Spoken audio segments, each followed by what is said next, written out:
हमने पहले भी देखा कि जब बिल्ला ट्रकों वाला कत्ल हुआ और जब टीपू ट्रकों वाला कत्ल हुआ, उस वक्त भी ये किया गया कि जो शूटर थे उनको तो पकड़ लिया गया, लेकिन जिन्होंने ये वारदात की प्लानिंग की उनको उस वक्त ही बचा लिया गया। अब बिल्ला ट्रका वाला का जब कत्ल हुआ तो उसकी थोड़ी सी बैकग्राउंड है कि वहां उनकी इनके साथ चपकलश तो चल रही थी, लेकिन उनके पास एक मुलाजम था, बाबा हनीफा बाबा कहलाता था। वो नौजवान था, बहुत ताकतवर, जैसे बॉडी बिल्डर टाइप का, उनके पास ही रहा काफी अरसा रहा। बाद में टीपू ट्रका वाला और वो एक मुकदमे में मुलव्वस हो गए, दोनों जेल पहुंचे। तो बिल्ला ट्रका वाले ने अपने बेटे को, टीपू ट्रका वाले को जो है जेल से निकाल दिया और हनीफा बाबा जो है ना उसको ना निकाला, जिसकी वजह से उसका जो दूसरा भाई था, जो शफीक और शफीका बाबा था, उन दोनों भाइयों ने मिलकर बिल्ला ट्रका वाले को कहा यह जा रहा है कि गोगी भट्ट ने इनका फायदा उठाया कि ये दोनों लड़के इनके खिलाफ हैं, तो उन्होंने इनकी सरपरस्ती की और बिल्ला ट्रका वाला उनके हाथों कत्ल हो गया। जब वो हो गया उसके बाद फिर टॉप 10 का अरूज आया। उसके बाद शहबाज शरीफ के दौर में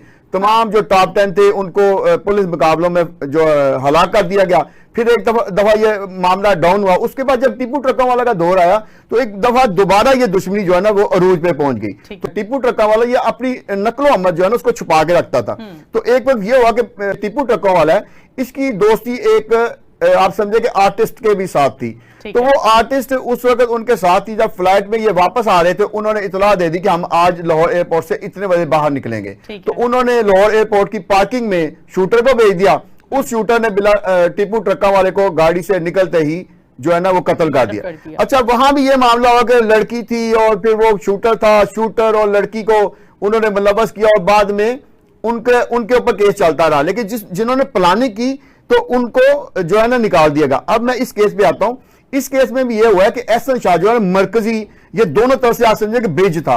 ये ऐसा ब्रिज था जिसने बताना था अदालत में कि ये जब बलाज से मेरा क्या ताल्लुक था, मेरी उससे कितने 20 साल से 15 साल से दोस्ती थी और मुझे टीपू गोगी भट्ट ने कैसे हायर किया।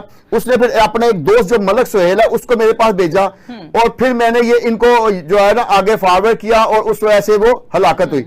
अब ये जो इस केस में मरकजी ब्रिज था ना, उस ब्रिज को फारग करना जरूरी था, इस ब्रिज को खत्म करना जरूरी था। उस ब्रिज को खत्म करने के लिए ये पुलिस मुकाबला जो है ना ये किया गया।